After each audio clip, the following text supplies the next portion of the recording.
Hello everyone, welcome back with chapter first of 7th class NCERT. Today we will discuss about equality. जैसा कि इस series में आप लोगों को पता है कि हमने 6th क्लास की NCERT को कंप्लीट कर लिया है। आज हम 7th क्लास की NCERT के साथ इक्वेलिटी चैप्टर को देखते हुए आगे बढ़ते हैं। ठीक है, 7th क्लास का जो चैप्टर फर्स्ट है इक्वेलिटी।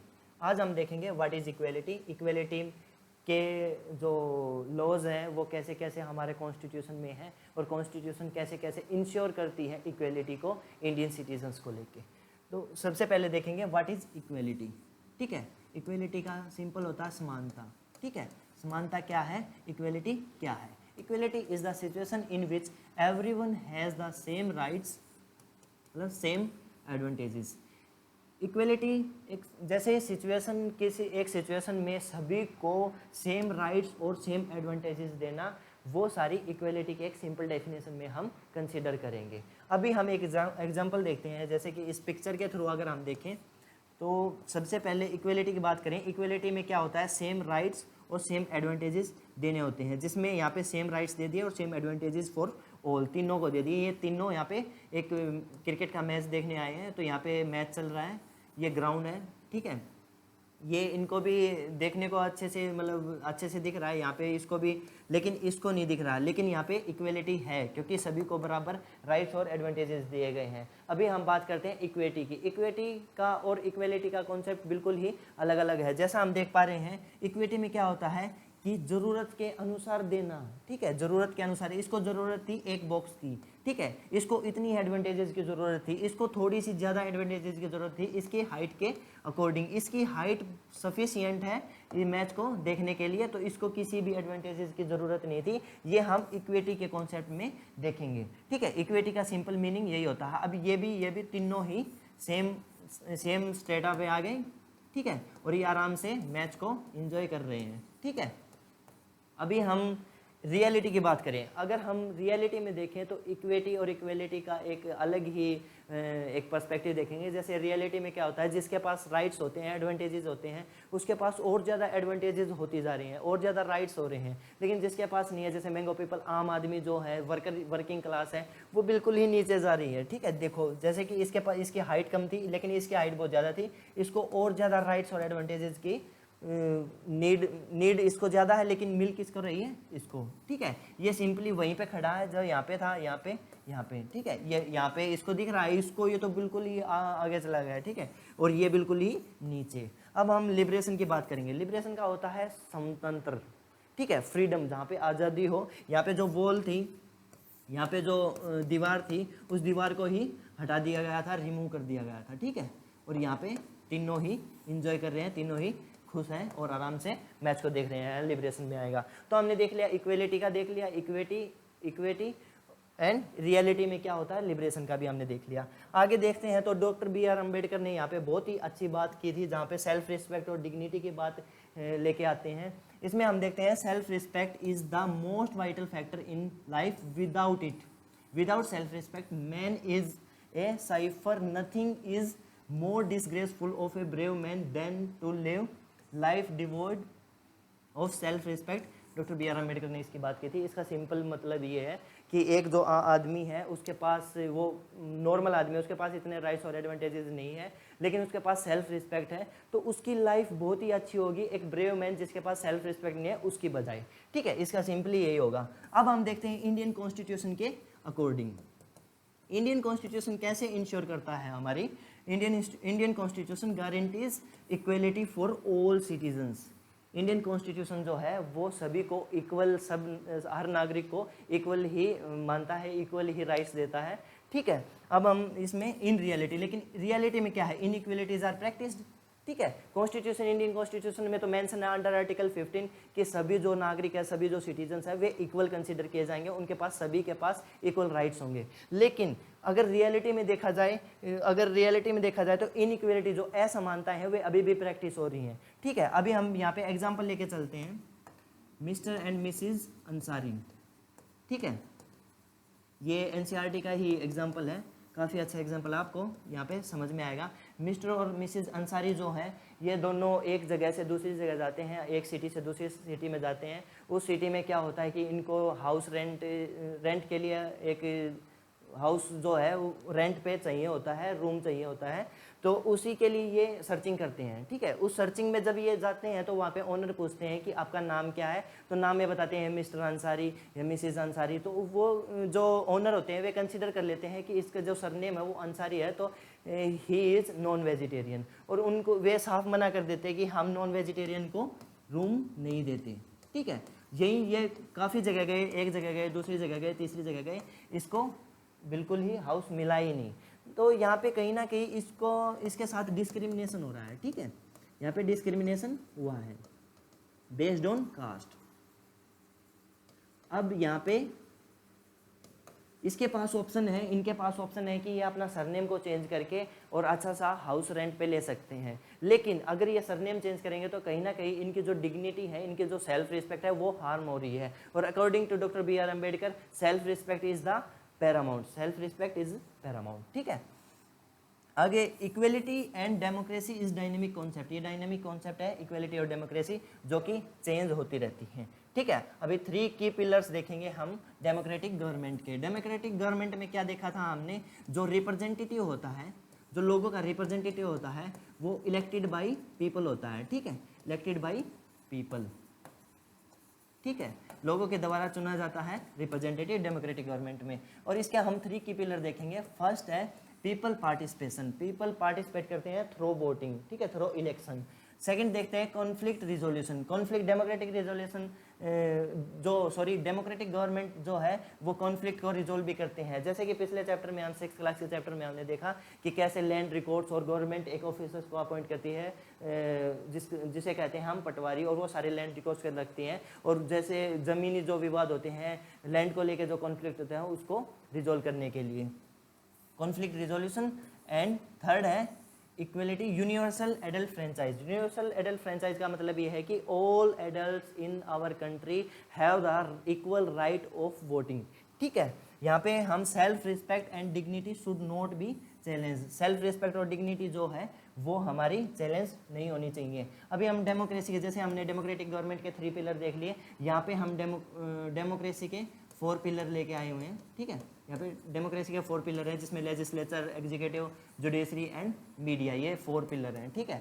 ये हम आगे वाली क्लासेस में देखेंगे, ब्रीफली देखेंगे इसको। अभी हम चलते हैं यूनिवर्सल एडल्ट फ्रेंचाइज के बारे में बात करने, ठीक है। यूनिवर्सल एडल्ट सफरेज जो है, यहाँ पे अगर हम देखें, ये आर्टिस्ट है, ठीक है, यहाँ पे हाउसवाइफ है, और ये कंसल्टेंट है, गवर्नमेंट ऑफिसर है, मीडिया पर्सन है, अनएम्प्लॉयमेंट एंड इंडस्ट्रियलिस्ट है। यहाँ पे क्या है कि सभी लाइन टू लाइन आ रहे हैं, ठीक है, लाइन टू लाइन आ रहे हैं, और यहाँ पे जो है वोटिंग हो रही है, ठीक है, और ये सभी लाइन टू लाइन आके आराम से, मतलब सभी जब जिसका नंबर आएगा वो अपनी वोटिंग करके चला जाएगा। इसमें ये नहीं है कि इंडस्ट्रियलिस्ट जैसे बिजनेसमैन है, इसके पास पैसे ज़्यादा हैं तो ये सबसे पहले आके यहाँ पे वोट कर देगा, नो, ऐसा कुछ नहीं है। सभी अपने लाइन टू लाइन आके, और सबको सेम ही राइट है। और यूनिवर्सल एडल्ट सफरेज का सबसे मेनली एक और पॉइंट बनता है यहाँ पे कि जैसे कि इसने एक वोट की, ठीक है, इसने भी वोट की, इसने भी वोट की, तो इन सभी की जो वोट है ना, वे बिल्कुल उनकी जो वैल्यू होगी वो इक्वल होगी, ठीक है, वो इक्वल होगी। जैसे कि यहाँ पे अनएम्प्लॉयमेंट है, इसने वोटिंग की, तो वो वोटिंग भी, वो जो वोट है वो भी एक ही कंसीडर की जाएगी, ठीक है। और यहाँ पे इंडस्ट्रियलिस्ट है, वो भी एक ही वोट कंसीडर की जाएगी। ऐसा नहीं है कि इंडस्ट्रियलिस्ट ने जो वोटिंग की तो वो 10 नंबर में काउंट की जाएगी, या मतलब कि उसकी जो वैल्यू होगी वो इससे ज़्यादा होगी, इनकी सेम वैल्यूज होगी। Universal adult suffrage, I hope कि आप लोगों को क्लियर हो गया होगा। अब हम जैसे एक और एग्जांपल यहाँ पे एनसीईआरटी में दे रखा है कि ये यहाँ पे लेडीज़ हैं जो कि लाइन में लगी हुई हैं वोटिंग के लिए, तो ये दोनों आपस में बात कर रही है कि ये पूछ रही है कि आप किसको वोट दोगे, ये किसको वोट देगी। जैसा कि हम देख पाते हैं कि हमारे इलेक्शंस में भी लोग ऐसे बातें करते हैं कि आप किसको वोट दोगे, आप किसको वोट दोगे, सिंपल यही है। तो ये बोल रही है कि हमारे जो एरिया में जो पाइप का काम करेगा, जो हमारे एरिया में जो वाटर सप्लाई का जो काम करेगा, मैं उस कैंडिडेट को वोट दूंगी। सिंपली सभी के अपने अपने लॉजिक्स होते हैं, ठीक है, आपको समझ में आ ही गया होगा। अब तो equality, India is a democracy in the class 6 में हमने देख लिया था कि डेमोक्रेटिक के क्या क्या इसके की एलिमेंट्स होते हैं, ये सारी चीज़ें। Look the key elements of the democratic government, there are the 8 major key elements of the democratic government, जो हमने पीछे वाली क्लासेस में देखा था. This is the include people participation and resolution of conflict and equality and justice. Equality is the key feature of democracy and influences the aspect of the functioning in this chapter. इस chapter में हम देखेंगे कि equality what it is, why it is important in democracy. Democracy में equality कैसे important है और ये क्या है. ठीक है, इसमें इस चैप्टर में हम देखेंगे. पीछे वाले चैप्टर में हमने डेमोक्रेटिक गवर्नमेंट के जो मेजर की एलिमेंट्स थे वे देखे थे. अब हम डिस्कस करते हैं इक्वलिटी इन डेमोक्रेसी. डेमोक्रेसी में इक्वलिटी की बात करते हैं. इंडियन कॉन्टेक्स्ट में भी हम यहाँ पे बात करेंगे कि क्या क्या यहाँ पे की पॉइंट्स मिल के आते हैं. अब हम करते हैं की एलिमेंट्स इन डेमोक्रेसी. जैसे कि इक्वलिटी इन डेमोक्रेसी की बात करें तो equality is the most important element in democracy. Equality जो है वो मोस्ट इम्पोर्टेंट एलिमेंट है. ठीक है, if people of a country are not treated equally it can't be a true democracy. इसका सिंपली मतलब ये होता है जो ट्रू डेमोक्रेसी है उसके लिए सभी को इक्वल ट्रीटमेंट चाहिए. Equal treatment for all citizen. ठीक है, तभी हम ट्रू डेमोक्रेसी को कंसिडर करेंगे. ठीक है, रिकग्नाइज करेंगे true democracy because equality of all the citizens ensure there participation in election of democratic government. Democratic government का मैंने बताया कि फ्री एंड फेयर इलेक्शन होता है, अपने रिप्रेजेंटेटिव को चुनते हैं, तो फ्री एंड फेयर इलेक्शन के थ्रू ये सिटीजन्स जो है इंश्योर करते हैं. ठीक है, with all work for implement होता है कल्याण, जो भले के लिए काम होते हैं, वो सारी चीज़ें हम इस डेमोक्रेसी के की एलिमेंट्स में देखेंगे. अभी हम करते हैं बात equality in democracy in Indian context. ठीक है, इंडियन कॉन्टेक्स्ट में बात करें तो हम इक्वलिटी इन इंडियन डेमोक्रेसी. ठीक है, every individual in India including male female person from all caste religion tribes educational economical backgrounds are recognised equal. Equality in Indian democracy में कहा गया है कि जितने भी पर्सन है, चाहे वो मेल हो या फीमेल हो, किसी भी जेंडर से हो, और वो किसी भी सोशल बैकग्राउंड से है, किसी भी कास्ट से हो, किसी भी रिलीजन से हो, उनका प्लेस ऑफ बर्थ कोई भी हो, उन सभी पर्सन्स को इक्वल ही ट्रीट किया जाना चाहिए. उसके सभी के इक्वल राइट्स हैं. ये इंडियन डेमोक्रेसी में बात की गई है. ठीक है, अगर हम पहला पॉइंट देखें, every person is equal before law. Equal before law का सिंपल मतलब ये होता है कि कोई भी लॉ से, कोई भी कानून से ऊपर नहीं है. सभी के लिए कानून बराबर है. यहाँ पे 2 पर्सन है ए एंड बी, इनके लिए जो पनिशमेंट होगी, जो कानून होगा, वो दोनों के लिए सेम ही होगा. ठीक है, ये नहीं है कि ए अपर कास्ट से है या ये बी जो है वो किसी लोअर कास्ट से है या ये किसी और रिलीजन से है, इसका सोशल बैकग्राउंड कुछ है, इसका इकोनॉमिकल बैकग्राउंड कुछ है, इसका कुछ है, तो उसके बेसिस पे हम इसको ट्रीटमेंट नहीं देंगे. इक्वलिटी बिफोर लॉ का यही है कि सेम क्राइम के लिए सेम पनिशमेंट सबके लिए सेम ही होगा. ठीक है, अभी हम सेकंड पॉइंट पे चलते हैं. No discrimination based on religion, race, place of birth and gender. Race of place of birth and races और रिलीजन के बेस पे हम किसी के साथ भेदभाव नहीं कर सकते. ये हमारा कॉन्स्टिट्यूशन इंश्योर करता है. ठीक है, every person has free to visit all the public places like wells, roads and hospitals. जो पब्लिक प्लेसेस होते हैं वो सबके लिए ओपन होते हैं, उसमें कोई भी जा सकता है, किसी भी कास्ट से हो, किसी भी रिलीजन से हो, किसी भी सोशल या इकोनॉमिकल बैकग्राउंड से हो, वो सभी के लिए सेम होते हैं, सभी के लिए इक्वल राइट्स होते हैं. ठीक है, इसमें यही बताया गया है. Untouchability abolished in under article 17 of the Indian constitution. जो हमारा आर्टिकल है, अनुच्छेद 17 है, उसके अंडर में अनटचेबिलिटी जो छुआछूत है उसको अबोलिश कर दिया गया था इन आवर इंडियन कॉन्स्टिट्यूशन. अब हम देखेंगे implementation of equality bye constitution. कैसे इक्वलिटी को इम्प्लीमेंट किया जाता है बाय कॉन्स्टिट्यूशन. जैसे हमने अभी बात की थी, यहाँ पे अंडर आर्टिकल 17 का जो अनटचेबिलिटी को अबोलिश कर दिया गया है बाय लॉज, कानून बना के. जैसे फंडामेंटल राइट्स, हमारे फंडामेंटल राइट्स को जो फंडामेंटल राइट्स है वे इंश्योर करते हैं हमारी इक्वलिटी को. जैसे फंडामेंटल राइट्स में अगर हम देखें तो under article 15 right to equality, under article 16 जो है इक्वल अपॉर्चुनिटी टू ऑल. ठीक है, सभी को अपॉर्चुनिटी होती है पब्लिक प्लेसेस में, पब्लिक सेक्टर में. ठीक है, पब्लिक जॉब होती हैं जितनी भी. by government's programs to help disadvantaged communities to provide greater opportunity।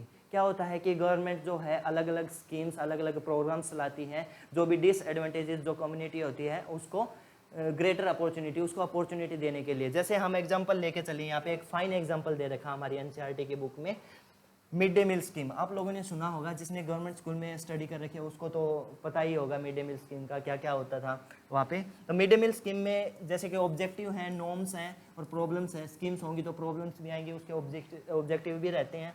तो सिंपली हम देखें मिड डे मील में, मिड डे मील का मेन पर्पज़ था कि जो स्टूडेंट्स हैं, जो चिल्ड्रन हैं, उनका जो अटेंडेंस का जो रेशो है उसको इनहेंस करना, उसको बढ़ाना, ठीक है। और उनके जो न्यूट्रिशंस है उनको कम्प्लीटली अच्छे से न्यूट्रिशन प्रोवाइड कराना, ये सारी चीज़ें थी। कई बार क्या होता है कि हम देखते हैं कि हाफ टाइम में जब स्टूडेंट्स अपने घर पे आते हैं मील करने के लिए, तो उनके पास क्या होता है कि वे हाफ टाइम में जैसे घर तो आ गए लेकिन फिर वो स्कूल वापस नहीं जा पाते। तो ये सेम जैसे मिड डे मील है, मिड डे मील स्कीम में क्या आता है कि वहाँ पे ही हमें लंच प्रोवाइड किया जाएगा, सभी को प्रोवाइड किया जाएगा। और यहाँ पे कहीं ना कहीं हम कास्ट बेस्ड डिस्क्रिमिनेशन को भी रिड्यूस कर रहे हैं। जैसे कि पूरी क्लास के लिए एक ही मील होगा, सबके लिए सेम मील बनेगा और सब उसी मील को खाएंगे, तो वो कहीं ना कहीं हमारे डिस्क्रिमिनेशन को भी रिड्यूस कर रहा है। अब हम देखते हैं मिड डे मील के ऑब्जेक्टिव क्या थे। Providing proper nutrition that contributes to the growth and development of children, ठीक है। उनकी ग्रोथ और डेवलपमेंट के लिए प्रॉपर न्यूट्रिशन देना, ये इसका ऑब्जेक्टिव, पहला ऑब्जेक्टिव था। सेकंड ऑब्जेक्टिव की अगर हम बात करें, encouraging the students to enrol at school. क्या होता है कि बच्चों को ये होता है कि हमें वहाँ पे खाना भी मिलेगा, हमें भूखा नहीं रहना पड़ेगा, या फिर हमें हाफ टाइम में आके वापस जाने वाली जो वो है प्रॉब्लम, उसको भी सॉल्यूशन मिल जाएगा। तो वो सारी चीज़ें यहाँ पे देख के वहाँ पे इनकरेज करते हैं स्टूडेंट्स को इनरोल करने के लिए।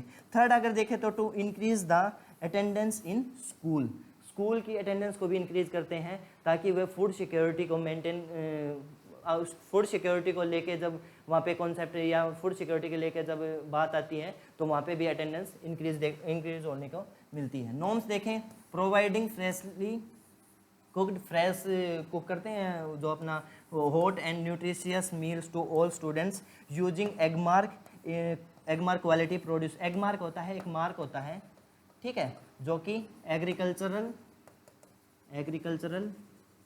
प्रोड्यूस के लिए देते हैं, ठीक है। ये क्वालिटी ऑफ फूड के बेसिस पे होता है एगमार्क, ठीक है। यहाँ पे एगमार्क क्वालिटी प्रोडक्ट्स।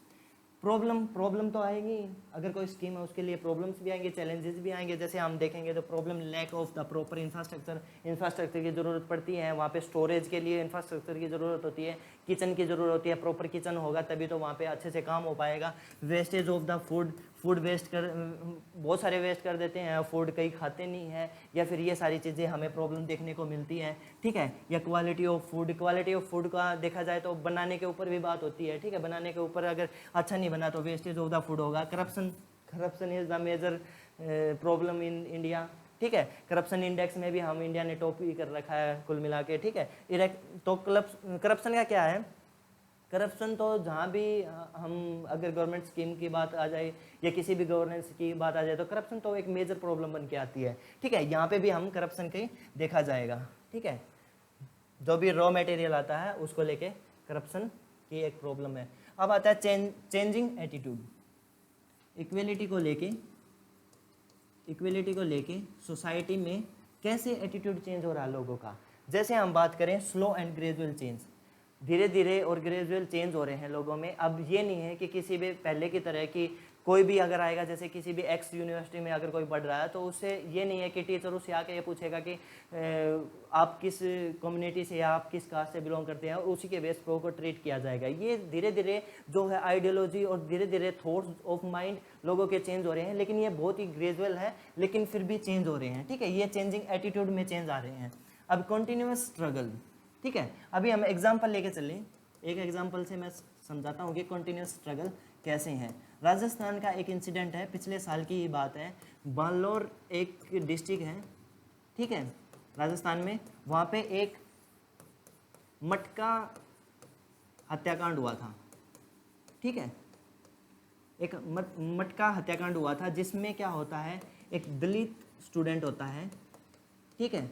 वो दलित स्टूडेंट एक मटके में से पानी पी रहा है, एक हायर कास्ट का वहाँ पे उसका टीचर होता है, उसने उसको देख लिया होता है कि ये मटके में से पानी पी रहा है, तो वो हायर कास्ट वाले जो टीचर थे उसने स्टूडेंट को इस तरीके से इतने बुरी तरह से पीटा कि स्टूडेंट की डेथ हो गई। तो ये कहीं ना कहीं जो दलित स्टूडेंट है इसने क्या किया, डिस्क्रिमिनेशन फेस किया यहाँ पे, ठीक है, उसकी डेथ भी हो गई। तो ये सारी चीज़ें क्या है कि कंटिन्यूस स्ट्रगल, अभी भी स्ट्रगल कर रहे हैं इक्वेलिटी के लिए, based on the caste, religion, किसी भी बेस पे, किसी भी एस्पेक्ट पे लेकर चलेंगे हम, ठीक है। तो वो कंटिन्यूस स्ट्रगल अभी भी है। Equality in books must reach at the ground level. अगर बुक्स की बात करें, जैसे कि कॉन्स्टिट्यूशन है, ठीक है, कॉन्स्टिट्यूशन है, कॉन्स्टिट्यूशन में तो right to equality for all है, लेकिन अगर ग्राउंड की रियलिटी देखें, ग्राउंड के बेसिस पे अगर हम देखें, जैसे कि बालोर डिस्ट्रिक्ट का मैंने एग्जांपल बताया, तो वहाँ पे हम देखने को मिलेगी कि यहाँ पे इक्वलिटी जो है वो नहीं है, वहाँ पे भी अभी भी स्ट्रगल की ज़रूरत है, स्ट्रगल कर रहे हैं, कंटिन्यूस स्ट्रगल है, ठीक है। तो यहाँ पे क्या है कि इक्वलिटी जो है ना बुक्स में है, वो ग्राउंड लेवल पे भी होनी चाहिए। वर्ल्ड वाइड इंस्टेंसेस देखें, अगर वर्ल्ड वाइड के बेसिस पे हम बात करें तो क्या है, यूएसए में एक अफ्रीकन अमेरिकन लेडी है जिसका नाम रोजा पार्क है, ठीक है, ये एक ब्लैक स्किन लेडी है, ठीक है। ये अपनी ड्यूटी करके एक बस में बैठ जाती है और बस में ट्रैवल करते टाइम क्या होता है, यूएसए में उस टाइम जो बसेज होती हैं उसमें जो सीट होती हैं वो रिजर्व होती हैं वाइट पीपल के लिए। तो कोई एक वाइट पीपल आया तो रोजा पार्क को बोला कि ये जो सीट है आप इसको वैकेंट कर दीजिए क्योंकि this is reserve for only white people. वहाँ पे रोजा पार्क ने क्या किया, रोजा पार्क ने उसको सीट वैकेंट करने के लिए डिनाई कर दिया, उसको मना कर दिया कि मैं ये सीट खाली नहीं करूँगी। तो उसके बेसिस पे वहाँ पे बहुत सारे कॉन्फ्लिक्ट एमर्ज हुए थे और वहाँ पे ही रोजा पार्क की वजह से ही वहाँ पे सिविल राइट्स मूवमेंट आया था, ठीक है, सिविल राइट्स मूवमेंट हुए थे। उसी के बेसिस पे 1964 में सिविल राइट्स एक्ट आया यूएसए में, ठीक है, 1964 में यूएसए में सिविल राइट्स एक्ट आया इस बस इंसिडेंट से। नेल्सन मंडेला के तो आपने सुना ही होगा, जैसे हमने 6th क्लास में भी पढ़ा था, अपार्थेड। अपार्थेड क्या होता है, apartheid is a type of discrimination basis on the races, रंग भेद के बेसिस पे, रंग के बेसिस पे भेदभाव करना, वो सारे अपार्थेड के कॉन्सेप्ट के बीच में आएगा, ठीक है, अपार्थेड की टर्म में आएगा। और वहाँ पे अफ्रीका में था जिसको नेल्सन मंडेला ने स्ट्रगल करके, नेल्सन मंडेला एक ग्रेट पर्सनैलिटी, इन्होंने बहुत सारा अपार्थेड को लेके काम किया था और फाइनली अफ्रीका से फुल्ली अबोलिस्ट कर दिया गया था अपार्थेड को, ठीक है। ये हम वर्ल्ड वाइड देखेंगे, ठीक है। अभी हम चैलेंजेस देखेंगे, चैलेंजेस तो हैं ही, अभी भी चैलेंजेस हैं, चैलेंजेस तो चलते रहेंगे इक्वलिटी को लेके, इनइक्वलिटी को रिड्यूस करने के लिए, ये सारी चीज़ें। Struggle for the recognition of the all persons as equal and struggle for, ये आपको दिख नहीं रहा, मैं बोल देता हूँ, struggle for their dignity to be maintained, ठीक है। यहाँ पे सभी लोगों को इक्वल कंसिडर करने के लिए, इक्वल स्टेटस के लिए और उनकी डिग्निटी को मेंटेन कर लिए अभी भी चैलेंजेस हैं, अभी भी चैलेंजेस उभर के आ रहे हैं, बहुत सारे इंसिडेंट दिन पे दिन होते जा रहे हैं। तो ये सारी चीज़ें हम देखेंगे और हमने इसी के साथ जो हमारा 7th क्लास का जो चैप्टर है इक्वलिटी, वो हमने कंप्लीट कर लिया है। इसको हम थोड़ा सा रिकॉल कर लेते हैं। जैसे इक्वलिटी की बात की थी हमने, इक्वलिटी, इक्विटी, रियलिटी और लिबरेशन, ये सारी कॉन्सेप्ट को हमने देखा था। Doctor B.R. अम्बेडकर ने सेल्फ रिस्पेक्ट और डिग्निटी की बात की थी। इसी के साथ हमने देखा था 3 की pillars of democratic government, democracy के जो पिलर हैं वो हम आने वाले लेक्चर्स में देखेंगे। सिंपली यहाँ पे हमने एग्जांपल देख लिया, जो मिस्टर और मिसेज अंसारी थे उन्होंने कैसे इसको लेके मतलब अपना एक कास्ट बेस पे डिस्क्रिमिनेशन को देखा। इसी के साथ हम इसको बाइंड अप करते हैं, ठीक है। आई होप आप लोगों को समझ में आ रहा होगा कि कैसे कैसे हम इसका अपने बेसिक्स को क्लियर कर रहे हैं। तो आप हमारे साथ बने रहिए और अपने बेसिक्स को ऐसे ही क्लियर करते रहिए। अगर आपके माइंड में इससे रिलेटेड या पीछे वाली जितनी भी क्लासेज हैं उससे रिलेटेड कोई भी डाउट आ रहा है तो आप कमेंट बॉक्स में टाइप कर दीजिए, ठीक है। हम आपको उसी समय आपको सोल्यूशन देंगे। और इसी तरीके से जैसे कि ये आप लोगों को पता है कि ये फाउंडेशन कोर्स है, ठीक है। और ये फाउंडेशन कोर्स जो हमारा है ये ऑफलाइन भी चल रहा है, ठीक है, ऑफलाइन भी है। इसका मैं एड्रेस आप लोगों को पहले भी कुछ क्लासेस में बता चुका हूँ, अभी भी बता देता हूँ। यूनिक डिजिटल कैंपस, ठीक है, unique digital campus, agro mall, shop number 44, Rohtak, इसमें आप ऑफलाइन आके भी अपने कॉन्सेप्ट और अपना जो एनसीईआरटी कोर्स है उसको इनरोल कर सकते हैं और अच्छे से सीख सकते हैं। इसमें जैसे ऑनलाइन क्लासेस में हम पर डे एक चैप्टर करा रहे हैं, लेकिन ऑफलाइन क्लासेस में हम अकॉर्डिंग टू कैपेसिटी कि हम कैसे हम विद इन 3 मंथ्स में अपना पूरा सिलेबस को कवर करा देंगे, उस हिसाब से हम क्लास को परस्यू करते हैं। ठीक है, थैंक यू सो मच। ऐसे ही बने रहिए और अपने कॉन्सेप्ट को क्लियर करते रहिए। Thank you.